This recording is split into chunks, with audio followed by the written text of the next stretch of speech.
एक एक मुट्ठी गेहूं, इसके अतिरिक्त मेरे पास कोई प्रॉपर्टी नहीं है। अब टाटा, मैं जा रहा हूं, पर मैं एक बार जरूर लौट के आऊंगा तुम लोगों के पास। पिता बोला मैं जा रहा हूं और मैं मुट्ठी भर जो गेहूं तुम्हें दिया हूं उसका हिसाब लेने आऊंगा। चला गया बाप। बाप लौटा 20 साल बाद। 20 साल बाद तीनों बेटों को बुलाया, यहाँ आओ, यहाँ बैठो, बताओ मेरे 3 मुट्ठी गेहूं जो दिए तुम तीनों को, एक एक मुट्ठी गेहूं का हिसाब दो। बड़े बेटे ने कहा पिताजी वो गेहूं तो हमने भूंज करके खा लिया था, सोचा खराब हो जाएगा, पिता का दिया है, अब गेहूं का क्या करते, तो खा लिया। अच्छा खा गए? हाँ खा गए, हम खा गए। दूसरे को बोले पिताजी हमने संभाल के रखा है, उसने कपड़े में बांध के रखा था, पिताजी आएंगे मांगेंगे तो दूंगा। ये तो 20 साल बाद गेहूं तो क्या बचा भैया, वो पूरी धूल मिट्टी हो गई, राख हो गया, पर कपड़ा में बंधा था, संभाल के रखा था, कुछ भी नहीं था, माटी थी। ये पिताजी गेहूं, पिता ने कहा धन्य हो। तीसरा तुम यहाँ छोटा, क्या किया तुमने 3 मुट्ठी गेहूं, 1 मुट्ठी गेहूं का? पिताजी मैंने वो 1 मुट्ठी गेहूं खेत में बो दिए थे, तो 1 मुट्ठी से 50 मुट्ठी हो गए, फिर मैंने 50 मुट्ठी बोया तो 1000 मुट्ठी हुए, 1000 मुट्ठी बोया लाख मुट्ठी हुए, लाख मुट्ठी बोया पिताजी आज करोड़ों मुट्ठी। देखो ये पूरा घर भरा हुआ है गेहूं, ये बोरे के बोरे, कई कुंटल, सैकड़ों कुंटल दिखाया पिता, आपके 1 मुट्ठी गेहूं ये रखा। उसने गेहूं का व्यापार शुरू कर दिया था, औरों का भी गेहूं खरीदने लगा, अपना भी लेके बेचने लगा, वो बड़ा पैसे वाला हो गया, उसका बड़ा नाम था, बड़ी इज्जत सम्मान। तो एक ही बाप के 3 बेटे हैं, तीनों को बराबर बराबर दिया, लेकिन जिसने सदुपयोग किया वो कहां से कहां पहुंच गया, और जिसने दुरुपयोग किया वो जहां थे वहीं। तो बस यही है, ईश्वर ने आपको सब, जितना भगवान ने टाटा बिरला अडानी अंबानी को दिया है उतना सब कुछ भगवान ने आप सबको दिया। बस कोई अपनी मेहनत के बल पर सही राह पर चलकर वो आगे चले गए, कोई गलत निर्णय लेके माइनस हो गए। ईश्वर ने भेदभाव नहीं किया, भगवान किसी को गरीब नहीं अमीर नहीं बनाता। आपकी अपनी मेहनत, फुटपाथ पर रहने वाले लोग भी मेहनत करके करोड़पति हो सकते हैं, काम करके करोड़पति हो सकते हैं, और ना करने वाला करोड़पति भी फुटपाथ में जाके सोने के लिए मजबूर हो सकता है। करोड़पति रोडपति हो गए और रोडपति करोड़पति हो गए, भगवान का यही तो खेल है। इसलिए लक्ष्मी चंचल है, किसी के बाप की बफौती नहीं होती लक्ष्मी। हमने कल बताया था कि सत्ता, संपत्ति और सुंदरता ये तीनों सदा ना रहेंगी, आज हैं कल रहेंगी इसकी गारंटी नहीं है। जब है तो सदुपयोग करो, सदुपयोग कर लो। भगवान ने गिरिराज जी को उठा करके सिद्ध किया कि मैं भक्तों पर आए संकट को अपने माथे ले सकता हूं, भक्तों के लिए पहाड़ उठाना पड़े तो मैं पहाड़ भी उठा सकता हूं, पर भक्त मेरी शरण में एक बार आ जाए तब। शरण में गए, पहाड़ उठाए। नंद बाबा को वरुण भगवान ने गिरिराज जी को स्थापित किया। तो आप लोगों को कैसा बेटा बनना है, जो खा गया वो, या जो रख दिया वो, या जो बो दिया वो? कौन श्रेष्ठ बेटा है? आजकल के बेटे कैसे हैं, बाप का खा जाते हैं, वो खा गया, जो पिता ने छोड़ा सब खा गया बेच बेच के। ये मैसेज है। तो खाऊ उड़ाऊ बेटा ना बनो, और संग्रह भी ना करो। उसने संग्रह कर लिया, गेहूं मुट्ठी भर मिला तो रख लिया, संग्रह ना करो। संग्रह करोगे तो चीजें नष्ट हो जाएंगी। और तीसरे ने ठीक किया कि बो दिया, तो जाने दो आने दो, जाने दो आने दो। गेहूं खेत में जाएगा फिर आएगा, फिर खेत में जाएगा फिर आएगा, बढ़ के आएगा। ये सिद्धांत समझो। लक्ष्मी को आप लोग रोकना चाहते हैं, रोक लेंगे तो समाप्त हो जाएगी। भाई आप गेहूं को रोक लो, आप 4-6 साल तक गेहूं को रख लो, अपने आप खराब हो जाएगा। चीजों को रोक नहीं सकते ना आप। एप्पल है, आप रोक लो, कितने दिन रोकोगे? आम का सीजन चल रहा, रोक लो भाई, आया है खाओ, खत्म करो, नहीं खाओगे सड़ जाएगा। यही है, आप लोग ना रोकना चाहते हैं लक्ष्मी को, और जब रोकेंगे तो बिगड़ जाएगी। रोकना नहीं, आए सदुपयोग करो, जाए जाएगी फिर आएगी, जाएगी फिर आएगी। आम का सीजन जाएगा फिर आएगा।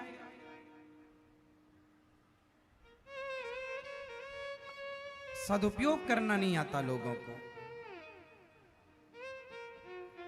आज लोगों के पास जरा सा पैसा आए, शराब पीने लग जाते हैं। आजकल लोगों के पैसा आ जाए, बड़ी गाड़ी ले आते हैं, भले डीजल डलवाने को ना रहे, गाड़ी होनी चाहिए बस। बड़े बुजुर्गों ने कहा है, जितना चादर हो उतना पांव पसारो। आजकल ना लोग दिखावे में मर रहे हैं। किस में मर रहे हैं? किस में? दिखावा। कर्जा ले लेके लोग गाड़ी चला रहे हैं। 1 करोड़ की गाड़ी खरीद ली, 10 लाख रुपए जमा कर लिया, 90 लाख रुपए का कर्जा ले लिया। अब भैया चुकाओ। हर महीने की किस्त है 1 लाख रुपए की, 75,000 रुपए की किस्त जा रही है। अरे भैया, कर्जे की गाड़ी तुम्हारे सर पे 90 लाख का कर्जा है और तुम BMW में घूम रहे हो। इससे अच्छा 800 ले लेते, 10 लाख में आ जाती।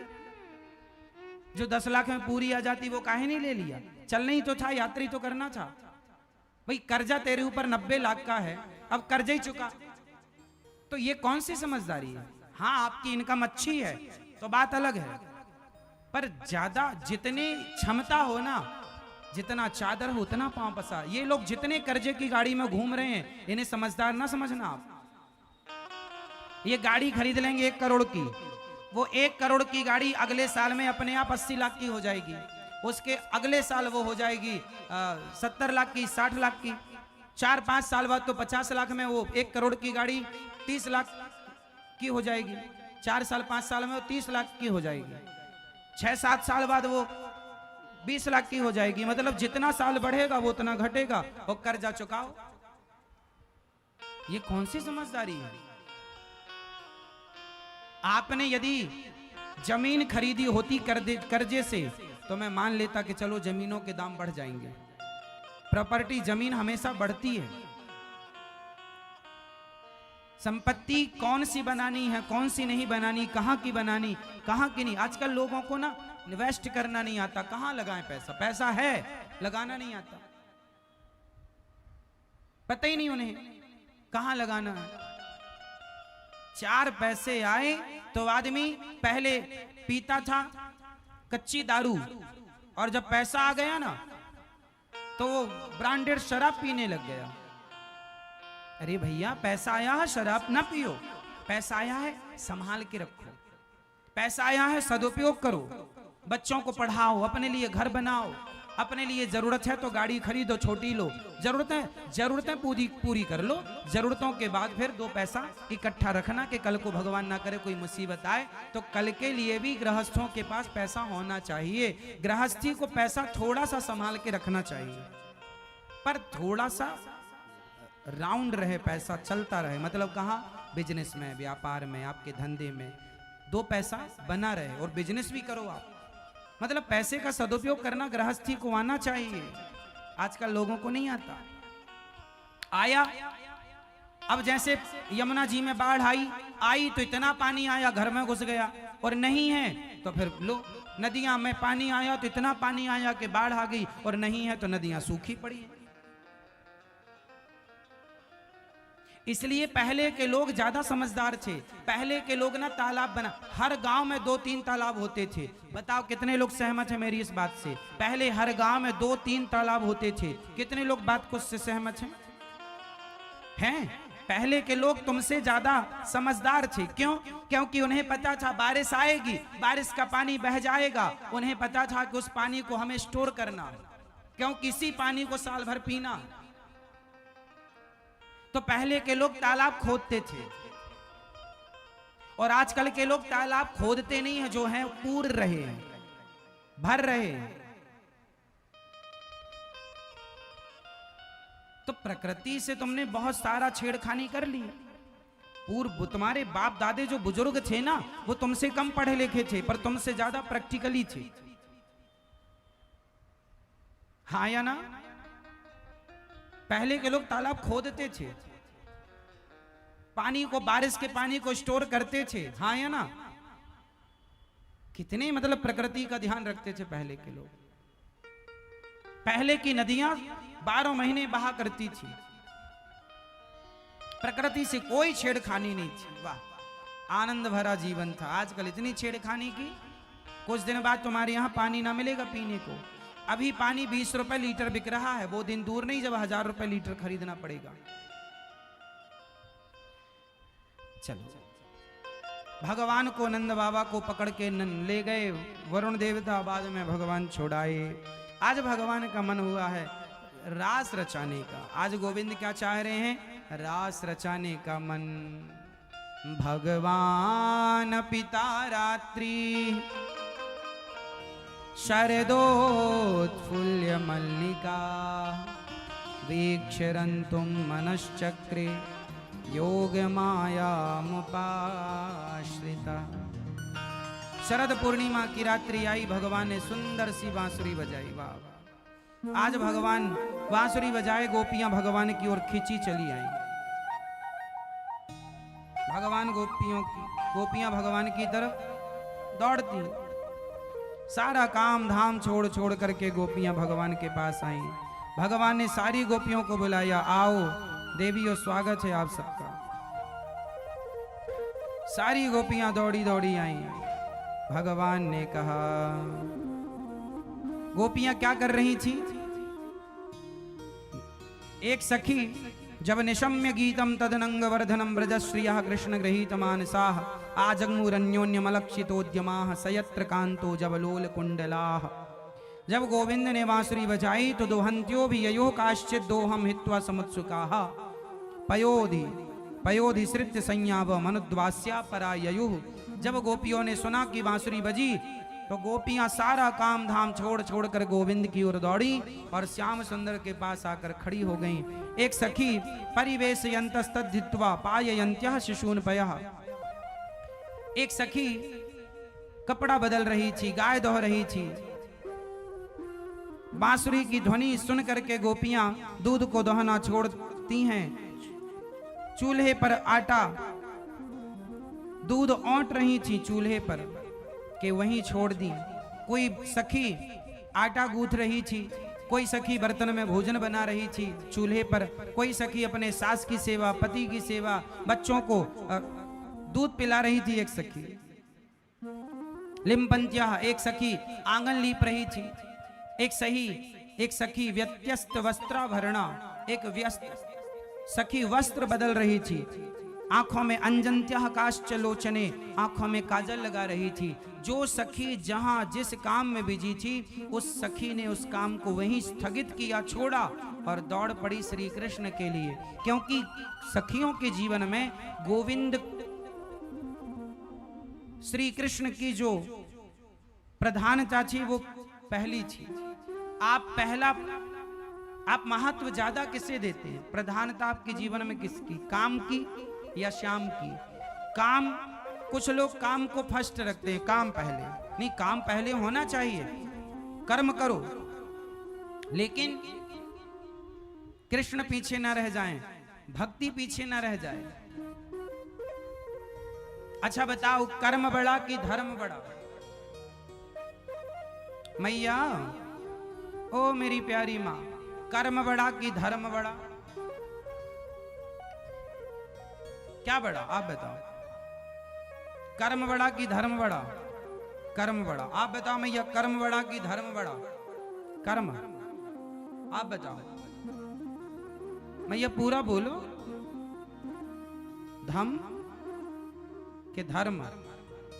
क्या बड़ा? आप बताओ। कर्म बड़ा कि धर्म बड़ा? जल्दी बताओ। क्या क्या खा रही हो आप?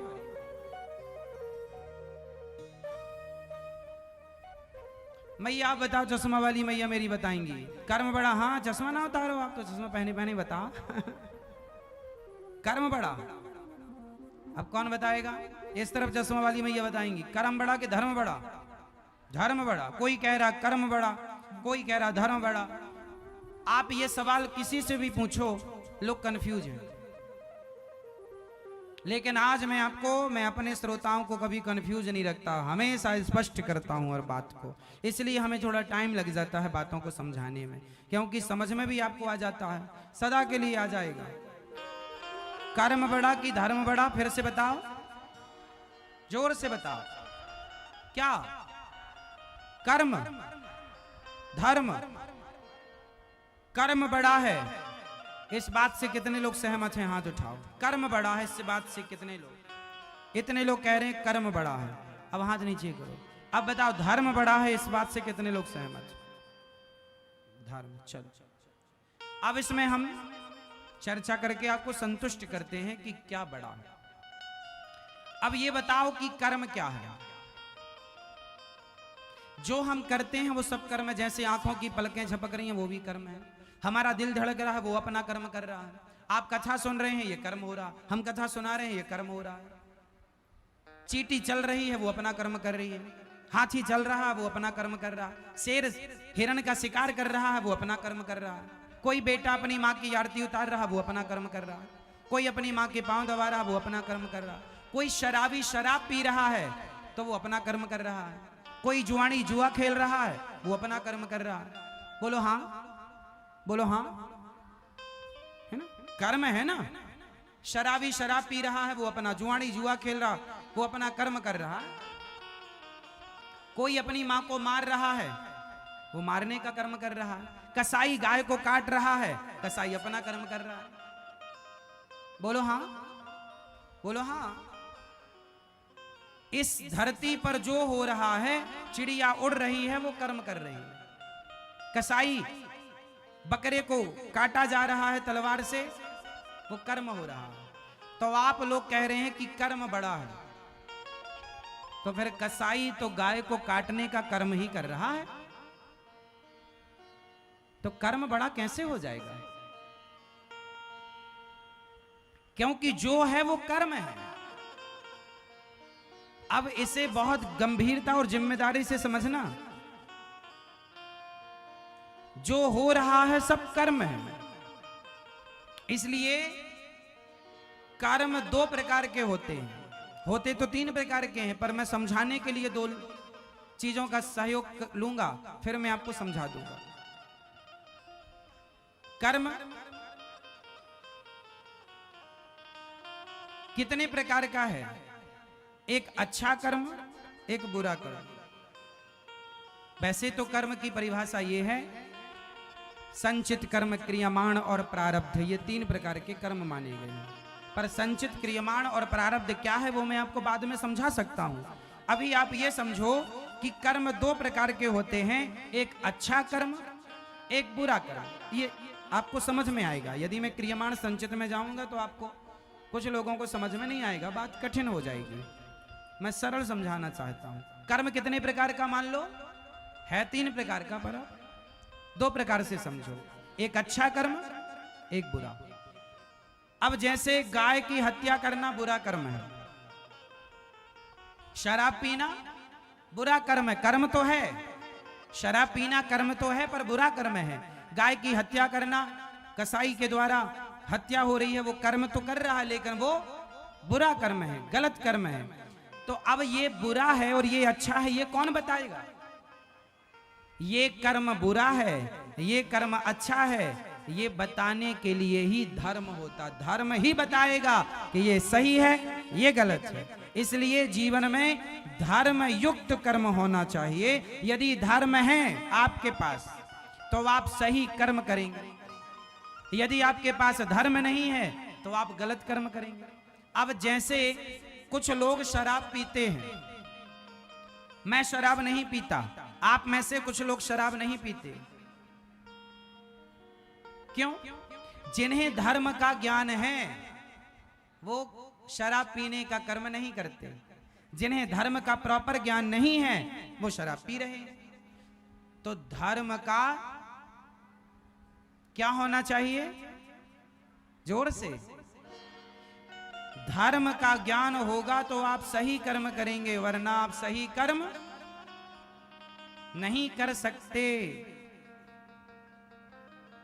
कर सकते हैं? इसलिए धर्म का ज्ञान होना चाहिए। किसका ज्ञान? बताओ, जलेबी मीठी होती है या नहीं? जोर से, हाँ या ना? नहीं होती। जलेबी मीठी नहीं होती, चाशनी मीठी होती है। यदि जलेबी को चाशनी में ना डुबाया जाए तो क्या मजाल के जलेबी मीठी हो जाए? जलेबी मीठी नहीं होती, चाशनी में डूबने के बाद मिठास चढ़ती है उस पर।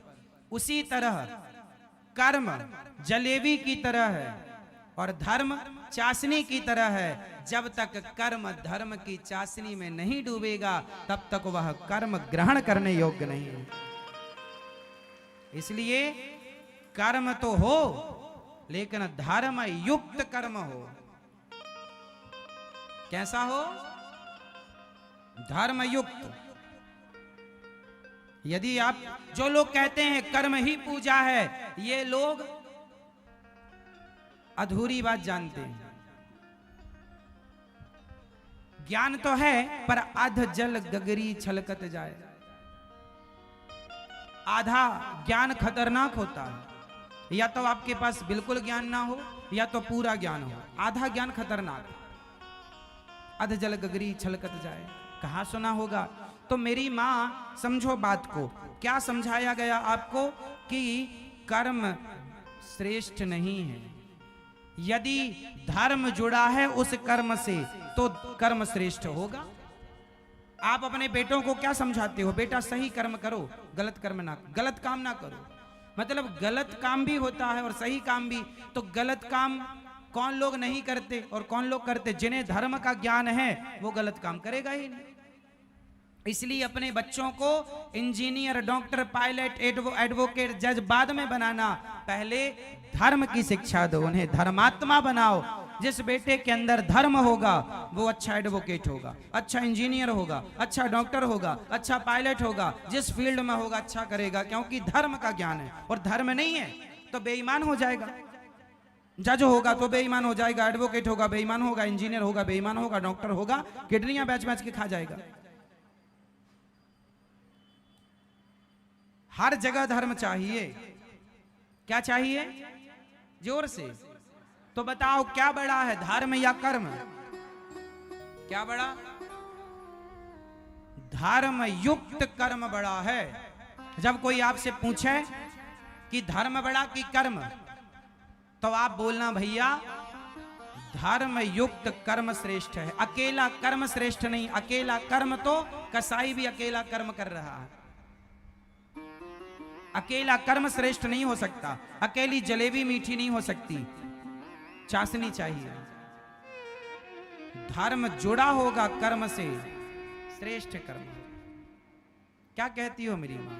किस किस को बात समझ में आ गई? तो आज से कंफ्यूजन खत्म। इसलिए सत्संग जरूरी। देखो जरा जरा सी बातें, आपको ज्ञान सब है लेकिन अधूरा होने से ना आप कंफ्यूज रहते हैं। लोग कंफ्यूज कर भी देते हैं। इसलिए सत्संग करो और यथार्थ ज्ञान लो।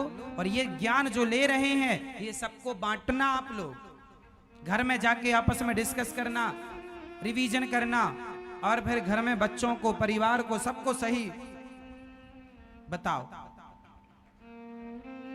ना स्वयं अंधेरे में रहो, ना लोगों को अंधेरे में रखो। श्रेष्ठ कर्म। सारी गोपियां छोड़ करके सारा काम छोड़ करके श्याम के पास आई। संसार तो छूटना ही है। यदि भगवान के लिए संसार छूट जाए तो वो त्याग सर्वश्रेष्ठ त्याग है जो भगवान के लिए किया जाए। इसलिए हमारे यहां त्याग की बात कही गई है। किसकी बात? त्यागो। क्या त्याग है? अच्छा, क्या त्यागना चाहिए? आपके पास क्या है त्यागने योग्य? आप बताओ, आपके पास त्यागने योग्य क्या है? कुछ नहीं है।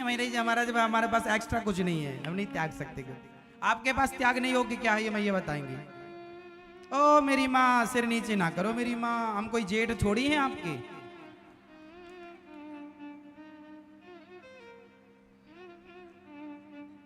आप तो ऐसे शर्मा रही हो जैसे हम जेठ हों आपके। चलो बताओ क्या त्यागने योग्य है? आपके पास क्या है जिसे आप त्याग दें तो अच्छा रहेगा? आप बताओ। मैं ये बताएंगी क्या त्यागने लायक है आपके पास, क्या बचा है त्यागने लायक? क्या त्याग सकते हैं आप? आपके पास ऐसा क्या है जो त्यागने लायक है? क्या? जैसे झूठ आपके पास है, त्याग दो। जैसे कपट है आपके पास, त्याग दो। झूठ, कपट, छल, निंदा, चुगली, ईर्ष्या, द्वेष, कितनी बुराइयां हैं। आप चाहो तो त्याग दो, लेकिन आप इन बुराइयों को लिए लिए घूमते हैं। क्यों? क्या लाभ है? सबसे बड़ा त्यागी वो नहीं है जो पत्नी, परिवार, पुत्र को छोड़कर चला जाए। सबसे बड़ा त्यागी वो है जो पत्नी, पुत्र, परिवार के साथ रहे लेकिन हर बुराई का परित्याग कर दे। काम, क्रोध, लोभ, मोह, अभिमान, निंदा, चुगली, छल, कपट और भगवान में रहे बस। सबसे बड़ा त्यागी है। वस्तुओं का त्याग नहीं। मैंने कपड़े का त्याग कर दिया तो क्या पालूंगा? मैंने रोटी का त्याग कर दिया, क्या पालूंगा रोटी त्यागने से? कुत्ता तो रोटी नहीं मिलने पर 15-15 दिन नहीं खाता। तो कुत्ता भी कहे कि मैं भी बड़ा त्यागी हूं, रोटी नहीं खाता मैं। एक आदमी बोला जंगल में, बोले मैंने 1 साल से हलवा नहीं खाया, हलवा त्याग दिया। पगले, जंगल में रहता, जंगल में हलवा मिलेगा कहां से? त्यागी बन रहा है। हलवे के पास रह करके हलवा सामने रखा हो फिर खाने का मन ना हो से त्याग कहते हैं। कोई कहे जी मैंने पत्नी को त्याग दिया, पत्नी को त्याग दिया। मैंने स्त्री सुख त्याग दिया। अरे मिल ही नहीं रहा तो कहना पड़ेगा त्याग दिया। स्त्री के पास रहकर, पत्नी के साथ रहकर विषय वासना का त्याग करो तो त्यागी हो। जंगल में जाके कहो जी मैं तो त्यागी हूं, तो जंगल में तुम्हें क्या मिलेगा? साथ में रहकर के त्याग करके दिखाओ। पत्नी पति दोनों साथ में रहो। हमारे देश में क्या ऐसा हुआ नहीं? गुरु वशिष्ठ जी और माता अरुंधति एक साथ रहते हैं। भगवान राम और माता सीता एक साथ रहे हैं 14 साल जंगल में, लेकिन भोगी बनकर नहीं रहे, योगी बनकर, त्यागी बनकर रहे। पत्नी के साथ रहो, भोगी बनकर नहीं, योगी बनकर, त्यागी बनकर रहो। रहना थोड़ी बुरा है। और तुम सोचो कि जी हम जंगल चले जाएंगे ना, जंगल चले गए, वहां रह के भी तुम्हें पत्नी की याद आएगी, बच्चे की याद आएगी, परिवार की, उसे त्याग ना माना जाएगा। त्याग शरीर से होता ही नहीं। त्याग शरीर से कर दिया पर मन से किया नहीं तो त्याग कैसा? अरे त्याग शरीर से भले ना हो, मन से त्यागी बनो। कोई किसी चीज में मन ना लगे, मन लगे तो केवल भगवान के चरणों में। त्याग। संसार में सबसे अधिक सुखी कौन है? जरा नाम बताओ उस आदमी का, उस व्यक्ति का, उस स्त्री, उस पुरुष का। इस संसार में सबसे सुखी व्यक्ति का नाम बताओ जरा फटाफट। सबसे सुखी होने क्या, कौन सुखी है? वो कौन है जो सबसे सुखी है? और सबसे सुखी होने के लिए क्या करना पड़ेगा? आप भी सुखी हो सकते हैं। क्या करना पड़ेगा? जोर से, जोर से हम लिख लें, जल्दी बताओ क्या करना पड़ेगा? इस संसार में सबसे अधिक सुखी वही है जिसके जीवन में त्याग है। लिख लेना, काम आएगी। जिसके जीवन में त्याग है वो सुखी है, और जिसके जीवन में त्याग नहीं है सुखी हो ही नहीं सकता। चलो प्रैक्टिकल कराता हूं आपको। ये हाथ उठाओ और दूसरे हाथ को पकड़ो, ऐसे जोर से पकड़ना, दबाओ। भैया कर लो प्रैक्टिकल साहब, आलस्य ना करना। दबाओ जरा मैया, दबाओ ऐसे जोर से, और जोर से, जोर लगा के। हाँ, और जोर से मेरी माँ, और लगाओ जोर। हाँ अब छोड़ दो। अब बताओ पकड़ने में सुख था कि छोड़ने में? हाँ वही तो हम समझा रहे हैं कि त्यागने में सुख है, छोड़ने में सुख है। ये संसार जिस दिन छूट जाएगा आपसे, उस दिन धरती के सबसे सुखी व्यक्ति आप होंगे, लेकिन आपसे छूटता नहीं कुछ। बड़े बड़े साधु संत भी अपना झोला नहीं छोड़ पाते, झोला लिए घूमते हैं। त्याग जरा सा नहीं, त्याग नहीं। आजकल आदमी कुछ नहीं छोड़ पाता। चप्पल गुम गई रोने लगा, ये नहीं सोचता कि भाई चलो गुम गई गुम गई। त्याग तो हो जीवन में, या तो पहनो ही मत। यहां जितनी मेरी मां, आप सोने की चैन कितने लोगों ने पहन रखी है? पहनी हो? मैं ये पहनी हूं, हाथ न उठाना, चोर देख लेंगे। उतार लेना तुरंत। एक बात बताओ, यदि आप लोगों ने सोने की चैन पहनी है या सोने का कोई श्रृंगार पहना है, जो भी आभूषण, तो सोने की चीजें तब पहनो जब आपके अंदर इतना कॉन्फिडेंस हो जाए कि यदि कोई चुरा ले गया, गिर गई, तो रोएंगे नहीं। नहीं, आजकल हमारी मैयाएं पहनती तो 3-3 तोले की चैन है, और चैन यदि चोर ले गया तो 3 महीने तक रोती हैं। 3 तोले की चैन तो 3 महीने तक, 4 तोले की चैन तो 4 महीने तक, 5 तोले की चैन तो 5 महीने तक। या तो चैन मत पहनो, और पहनी हो तो इस दम से पहनो कि ले जाए तो ले जाए, त्याग रखेंगे हम।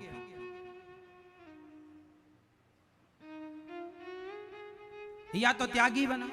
आजकल आदमी का जरा सा गिर जाए रोने लगे, अरे गिर गया हमारा, ये गिर गया, वो गिर गया। तो काहे पहने थे जब तुम्हें त्याग नहीं है? तो किसने कहा था कि तुम इतने बड़े बड़े झुमके पहन के आओ, चैन पहन के आओ?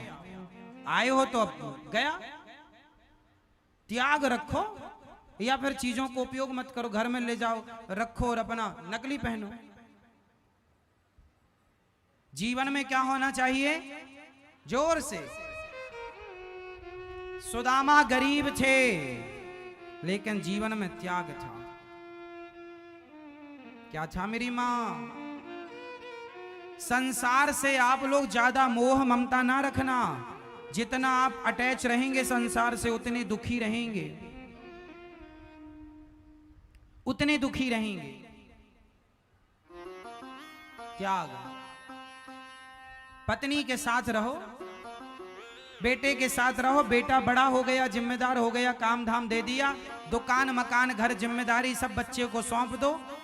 त्याग दो इन सब से मन, बेटा से, बेटी से, परिवार, मन हट त्याग दो। और त्याग करके मन भगवान में लगाओ। आपकी गलती ये है कि मरते समय तक आप त्याग नहीं पाते कुछ। कल मरना है, और आज भी इनसे कहा जाए कि भैया त्याग दो, छोड़ दो कुछ चीजें, नहीं। बूढ़े बूढ़े लोग, बूढ़ी बूढ़ी मैया चाबी अपने पास रखती है। कह दो कि जाना तो ले जाना।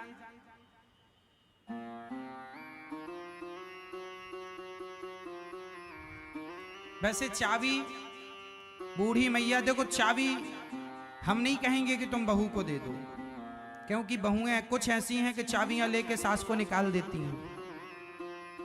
इसलिए थोड़ा बहुत धन संपत्ति तो रखना। धन संपत्ति रखने में बुराई नहीं है, लेकिन जो तुम उसमें मोह ममता पाल लेती हो ना, मेरा धन, मेरी संपत्ति, मेरा, वो गलत है। वरना धन संपत्ति तो होना बुरा नहीं है, भगवान करे आपके पास खूब हो। और बुढ़ापे में तो धन संपत्ति इसलिए रखना कि इस लालच से बेटा बहू पानी देंगे। आजकल जिनके पास कुछ नहीं होता ना, तो ठेंगा दिखा देते हैं, बेटा बहू जाओ। इसलिए बुढ़ापे में 2-5 किलो सोना तो बचाए रखना। क्यों मैया, बचाए रखा कि नहीं आपने?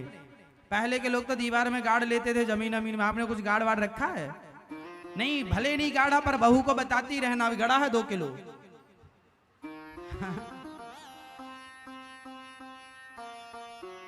सासें जितनी बैठी है ध्यान से सुनना, बहुओं को कहती रहना अभी गड़ा है, इसी बहाने सेवा करेगी, बादाम का हलवा देती रहेगी। और आपने कह दिया कि कुछ नहीं है तो बहू कहेगी अब तो किसी काम की नहीं बुढ़िया जा। तो हम दोनों तरफ सोच के चल रहे हैं, लेकिन हम बस ये कहना चाह रहे हैं कि आप सबके बीच में, जैसे कमल सब कीचड़ के बीच में है पर कीचड़ से परे है, संसार में रहो, संसार से अलग रहो, इतनी सी बात समझ लो बस, बहुत ज्यादा कठिन तो नहीं है। अपने अधिकारों की लड़ाई लड़ो, अटैच ना रहो वस्तुओं से, भगवान से जुड़े रहो, भगवान से कहते रहो गोविंद सहारा, गोविंद सहारा तेरा। अब सारी गोपियां आई, भगवान ने कहा देवी वो अपने अपने घर जाओ। अच्छा, भगवान ने गोपियों के संग रास रचाया। बताओ, भगवान ने गोपियों के संग रास रचाकर भगवान ने सही किया कि गलत किया? मैया, ओ मेरी माँ, भगवान ने रास रचाकर सही किया कि गलत किया? आपका पति रास रचाए तो चलेगा? आप लोग अपने पतियों को इजाजत दोगी रास रचाने की? नहीं, मेरा पति ना रचाए बस महाराज।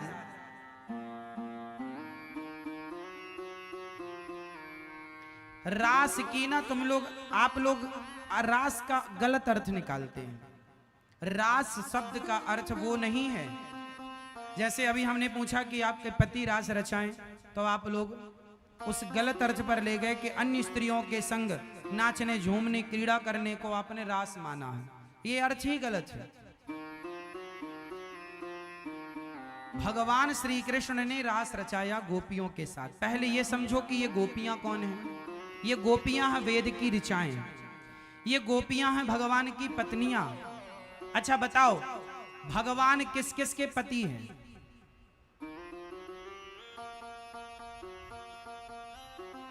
भगवान किस किस के पति हैं? आप में से कितने लोगों के पति भगवान हैं?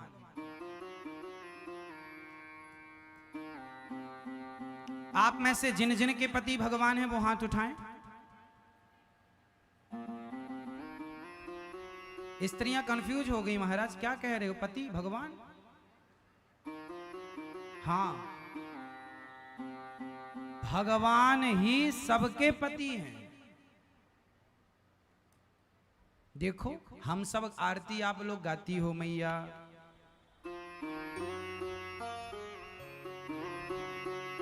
आप लोग गाती हो, तुम हो एक गोचर, सबके प्राणपति, स्वामी सबके प्राणपति, किस विध मिला हूँ दयामय, किस विध मिलो श्री श्याम जी, तुमको मैं कुमति। ओम जय जगदीश हरे। भगवान किसके पति हैं? सबके।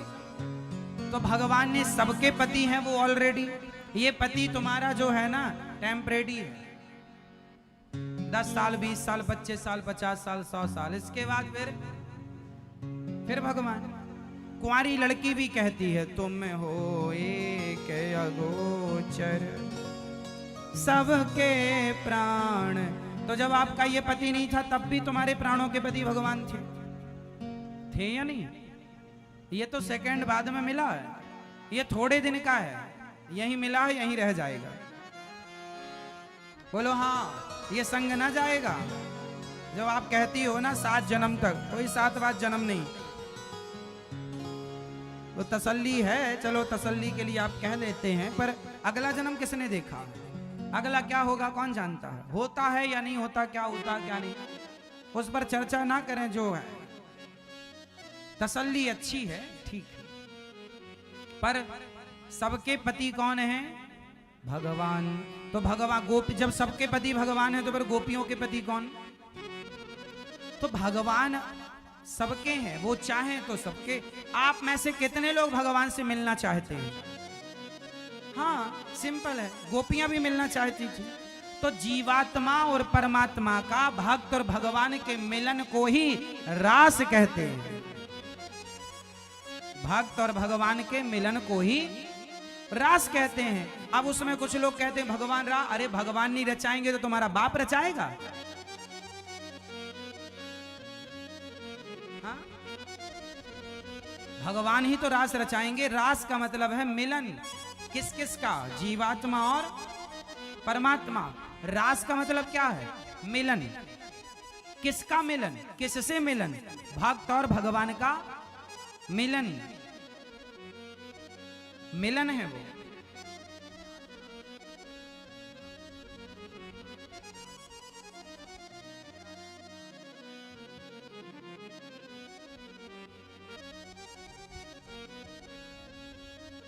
तो कहने का तात्पर्य हुआ कि जीवात्मा और जैसे मीरा है, मीरा ने गोविंद को पति के रूप में भजा, बोलो हाँ। ऐसी मीरा जैसी ना जाने कितनी स्त्रियां होंगी जो कृष्ण को अपने पति के रूप में भजती हैं। तो उन सबको भगवान द्वापर युग में अपने रास लीला में गोपियों के रूप में उन सारी सखियों को भगवान प्रवेश देते हैं जिन्होंने जन्म जन्म तक केवल कृष्ण को ही पति के रूप में भजा है। उन सारी गोपियों के संग भगवान रास रचाते हैं। और भगवान, अच्छा भगवान के अंदर कोई काम वासना होती है क्या? बोलो हाँ। काम को जन्म देने वाले कौन है? काम को भी भगवान ने जन्म दिया है। ये संसार किसका है? भगवान का। तो संसार में काम भी रहता है, तो काम किसका पुत्र हुआ? इसलिए भगवान श्री कृष्ण के पुत्र हुए प्रद्युम्न। प्रद्युम्न जी कामदेव के अवतार हैं।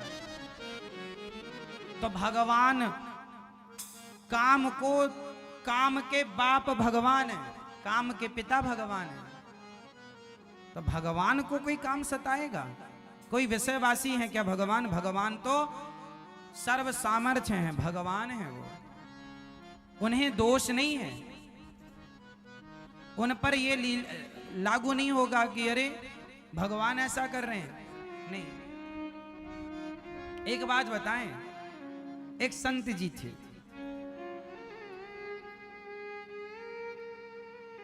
बहुत ध्यान से सुनना मेरी मां। एक संत जी थे, वो पद यात्रा पर जा रहे थे, बड़े उच्च कोटि के संत थे।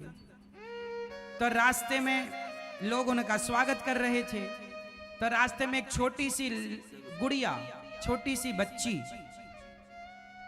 जो बहुत सुंदर थी, तो संत जी ने उस गुड़िया को उठाया, उसके गालों को चूम लिया, चुम्बन किया उसके गालों का, ये सोच करके कि ये साक्षात लक्ष्मी है, माँ है।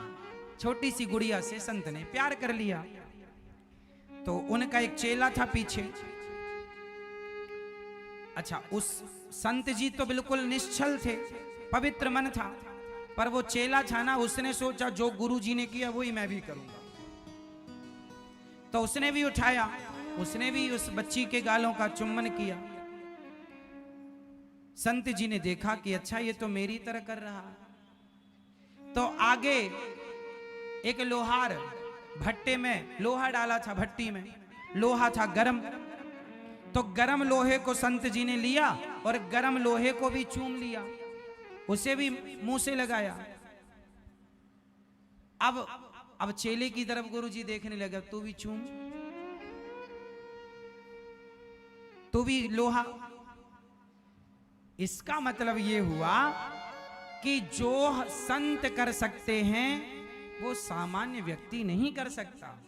उनकी होड़ हम नहीं कर सकते, उसी तरह जो भगवान कर सकते हैं वो हम नहीं कर सकते। भगवान की कोई होड़ करेगा कि भगवान रास रचाए तो हम भी रचाएं? वो भगवान है, वो जितेंद्रिय हैं, हम जितेंद्रिय नहीं हैं। वो इंद्रियों को वश में करने वाले हैं, वो इंद्रियों के मालिक हैं। तुम मालिक नहीं हो, तुम गुलाम हो। एक छोटा सा और एग्जाम्पल मैं आपको दूं। एक बार शंकर जी ने जहर पिया था, आप सबको ये बात पता है। समुद्र मंथन हुआ, जहर निकला, किसने पिया? शंकर जी ने पिया। एक बार शंकर जी ने जहर पी लिया। अब बताओ, जहर यदि हम लोग पी लें तो मर जाएंगे? आप लोग पी लें तो मर जाएंगे? मर जाओगे। लेकिन शंकर जी ने इतना सारा जहर पी लिया, मरे नहीं। हम जहर पी लेंगे तो मर जाएंगे, शंकर जी ने जहर पिया, नहीं मरेंगे। वो शंकर जी जो इतना जहर पी कर ना मरे, क्या उनसे कोई इंसान अपनी होड़ कर सकता है, अपनी तुलना कर सकता है? वो शंकर जी जो देवाधिदेव महादेव हैं, जो कामदेव को जलाकर भस्म कर देते हैं, वो शंकर जी गोपी बनकर उस रास में जा रहे हैं भगवान श्री कृष्ण के। वो कृष्ण तत्व है जिनके पास शंकर जी जा रहे हैं, तुम उन्हें हल्के में ले रहे हो। कृष्ण को कोई सामान्य तत्व समझ रहे हैं आप लोग क्या? कृष्णात् परम किमपि तत्वम अहम न जाने। कृष्ण से भी श्रेष्ठ कोई तत्व है ये मैं नहीं जानता।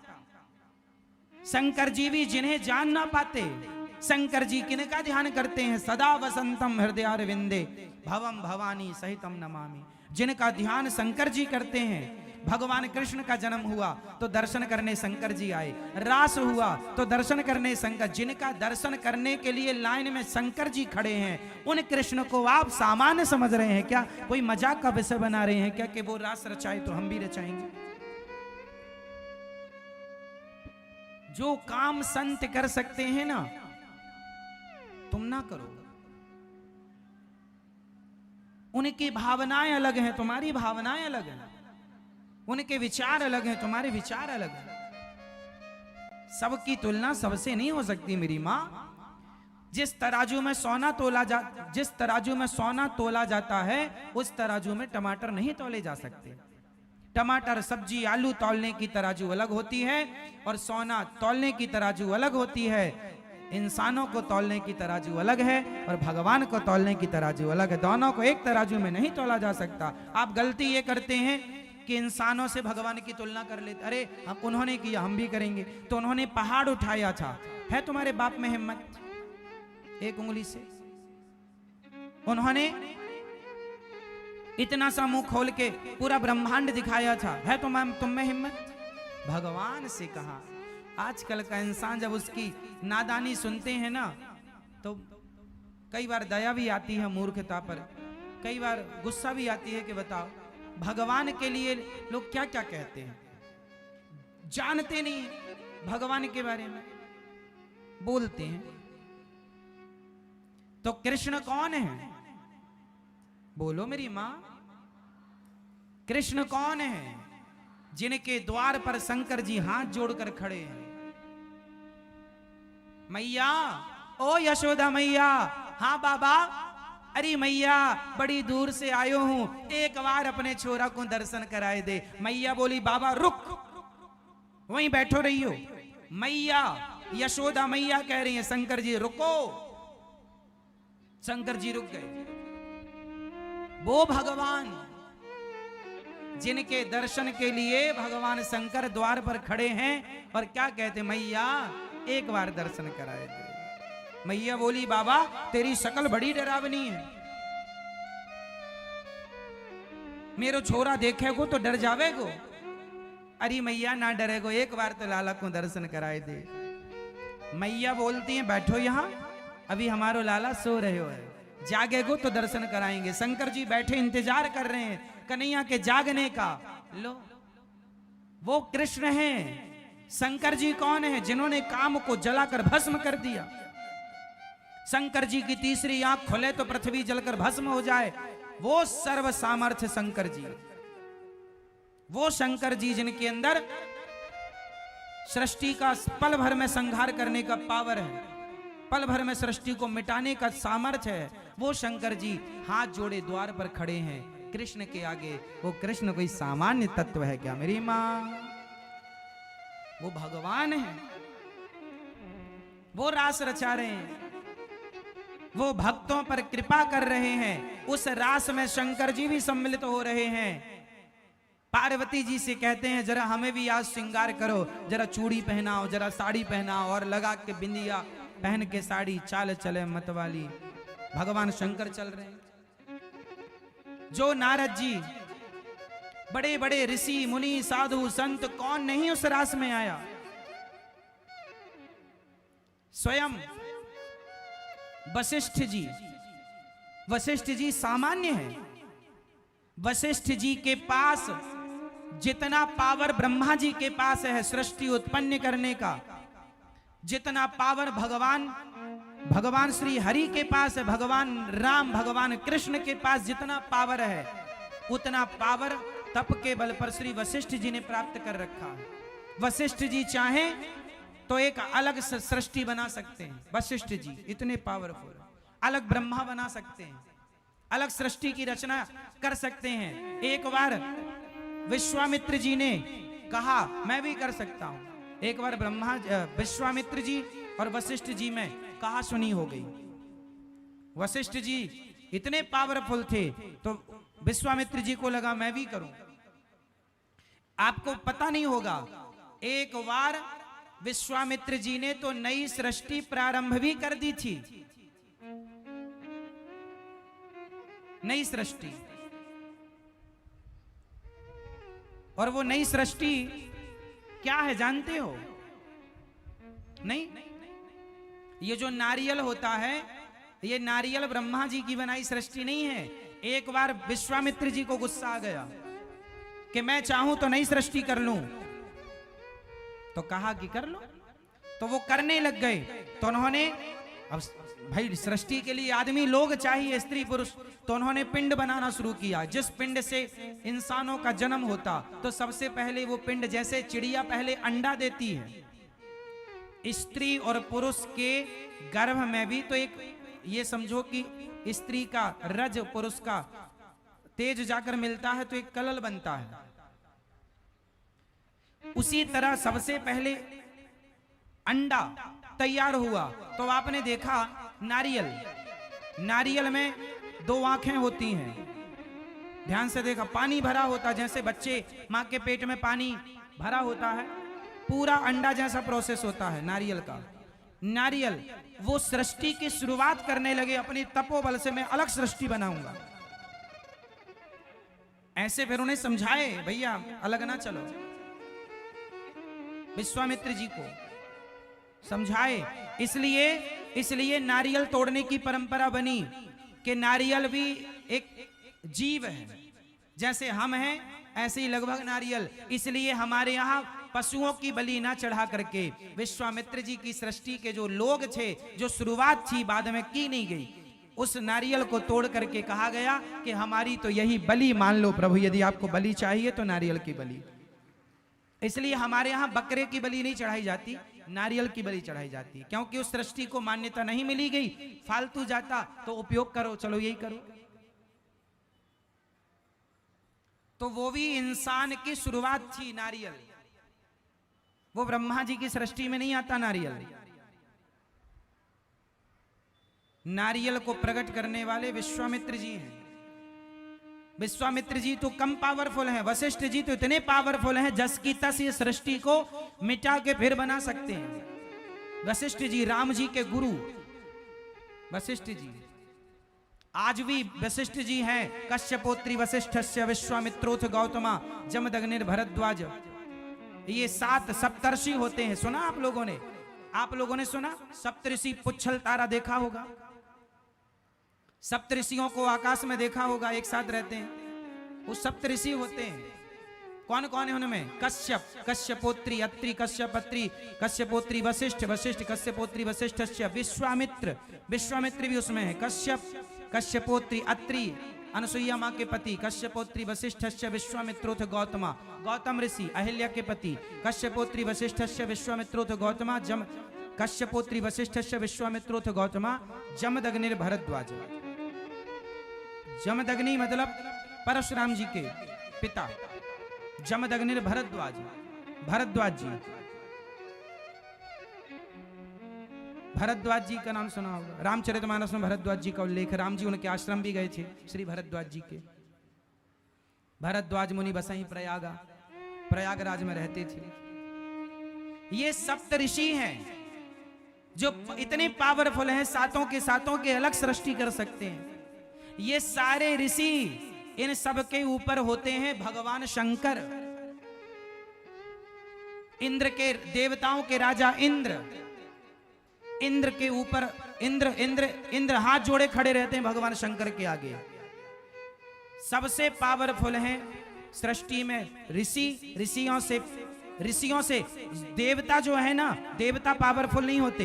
ये ऋषि लोग चाहें तो देवताओं को जहां चाहें, इंद्र को श्राप दे दिया था गौतम ऋषि ने, जा तेरे पूरे शरीर में योनि हो जाए।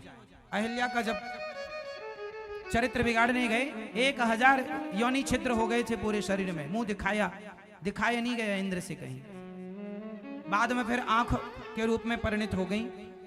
इंद्र की 1000 आंख हैं। पहले योनियां थी, पूरे शरीर में योनि छिद्र, योनि लंपट थे ना, तो श्राप से योनि हो गई, फिर वो आंखों में तब्दील हो। देखिए हमारे यहाँ का साइंस, यहां ही आंखें नहीं, पूरे शरीर में आंखें हो सकती हैं। आप पूरे शरीर से देख सकते हैं, इंद्र पूरे शरीर से देखते हैं। ये हुआ है हमारे यहाँ, ऐसी परंपरा रही है हमारी। ये ऋषि, आप लोगों ने सुना होगा, महाभारत में एक उल्लेख सुना होगा आप लोगों ने, भीष्म पितामह के सामने शिखंडी आ गया। बोलो हाँ हाँ। शिखंडी पहले स्त्री था। शिखंडी का जब जन्म हुआ तो स्त्री था, पर हमारे देश में ऐसे संत थे कि हमारे ऋषियों ने, शिखंडी के पिता ने कहा कि महाराज हमें लड़की की जरूरत नहीं है, राज्य चलाने को लड़का चाहिए। तो शिखंडी को लड़की से लड़का बनाया गया था 5500 साल पहले। यह टेक्नोलॉजी थी। आजकल भी साइंस के द्वारा स्त्री लिंग परिवर्तन हो जाता है, लेकिन आज के में एक समस्या है कि यदि स्त्री को पुरुष बना दिया, आजकल भी प्लास्टिक सर्जरी के द्वारा स्त्री को पुरुष बना दिया जाता है और पुरुष को स्त्री। लेकिन जो पुरुष स्त्री बनता है तो स्त्री योनि तो हो जाती है, लेकिन पुरुष जो स्त्री बनेगा वो कभी मां नहीं बन सकता। लेकिन हमारे यहां ऐसी परंपरा रही है कि शिखंडी स्त्री थे, और जो स्त्री पुरुष बनेगी तो वो कभी बाप नहीं बन सकती। लेकिन शिखंडी जब स्त्री से पुरुष बने तो वो पिता भी बने बाद में। और कई बार हमारे यहां स्त्री को पुरुष और पुरुष को स्त्री भी बनाया गया है। शास्त्रों में वर्णन आपको मैं कई जगह दिखा दूंगा। हमारे यहाँ ये सारी टेक्नोलॉजी थी, प्रयोग कम करते थे क्योंकि जरूरत नहीं थी, सिद्धांत उद्देश्य अलग अलग थे। तो वो ऐसे ऋषि मुनि जो सृष्टि बना सकते हैं, अलग सृष्टि कर सकते हैं स्त्री को। शिखंडी इसका उदाहरण है। महाभारत में कथा है इस बात की कि शिखंडी पहले स्त्री थे, बाद में पुरुष हो गए। इसलिए भीष्म पितामह ने उन पर बाण नहीं चलाया। बाद में पुरुष हुए तो क्या हुआ, जन्म से तो स्त्री है। तो मतलब स्त्री से पुरुष बनाने की क्या प्रोसेस भारत में, हम हिंदुओं के पास पहले से ये तकनीक थी। वो भगवान जो ऋषि देवता जिनके सामने हाथ जोड़े खड़े होते हैं, वो भगवान शंकर। और वो भगवान शंकर मैया यशोदा से कहते, अरे मैया तेरे लाला को एक बार दर्शन करने हो, एक बार दर्शन कराए थे। वो भगवान हैं। आप बड़े भाग्यशाली हैं कि उन भगवान की कथा सुन रहे हैं जिन भगवान के दर्शन के लिए शंकर जी भी खड़े रहते हैं द्वार पर। मैया एक बार दर्शन कराए।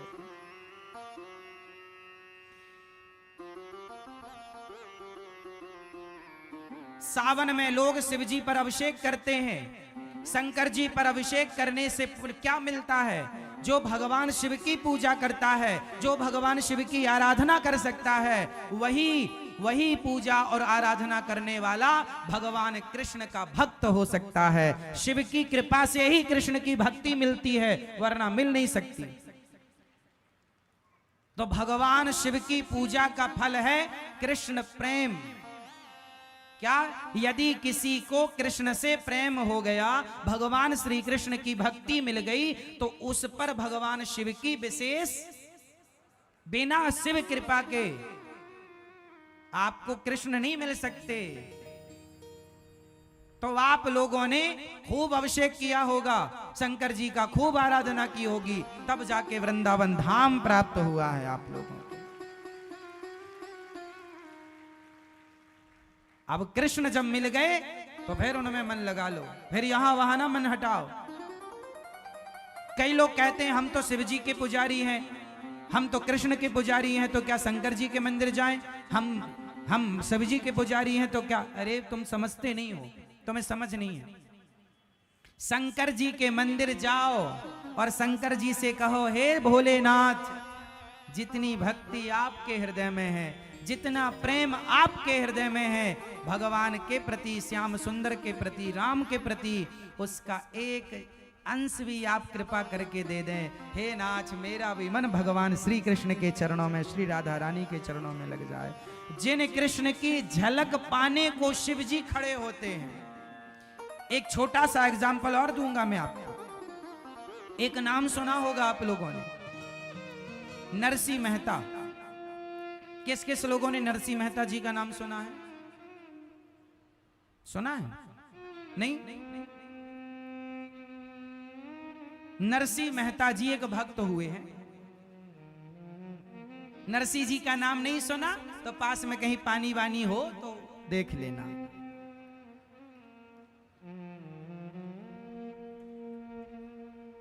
नरसिंह जी को उनकी भौजाई ने बचपन में ही घर से निकाल दिया था। मां मर गई, बाप मर गए, निकाल दिया। 7 दिन तक जंगल में भोलेनाथ के मंदिर में शिवलिंग के चरणों में, शिव जी के चरणों में माथा रख के पड़े रहे। कितने दिन तक? 7 दिन तक नरसिंह जी भगवान शिव के चरणों में पड़े रहे। 7 दिन बाद शंकर जी प्रकट भये। ये कलयुग की सच्ची घटना है, भक्तमाल की कथा है। नरसिंह जी के सामने प्रकट हो गए। कौन? भगवान। हे भोलेनाथ प्रकट हो गए। बेटा नरसिंह उठो। नरसिंह उठे। आप कौन? मैं शिव हूं। हे भोलेनाथ, हे भोलेनाथ। तो भगवान शंकर ने कहा, हे नरसिंह, मैं तेरी सेवा से प्रसन्न हूं। क्या चाहता है? मांग मेरे से। क्या मांगता है? तो नरसिंह जी ने क्या मांगा था? नरसिंह जी ने क्या मांगा था? नरसिंह जी ने कहा, मोको और कछु ना चाहिए, बस राधा कृष्ण मिलई दे। हे भोलेनाथ, नरसिंह जी ने क्या मांगा भोलेनाथ से? हे भोलेनाथ, मोको और कछु ना चाहिए, बस राधा कृष्ण मिलई दे। हे भोलेनाथ, हमें और कुछ ना चाहिए, बस हमें तो राधा और कृष्ण का दर्शन। शंकर जी से क्या मांगा नरसिंह जी ने? जोर से प्रभु का प्रेम मांगा। हे प्रभु, हमें कृष्ण से मिलाओ।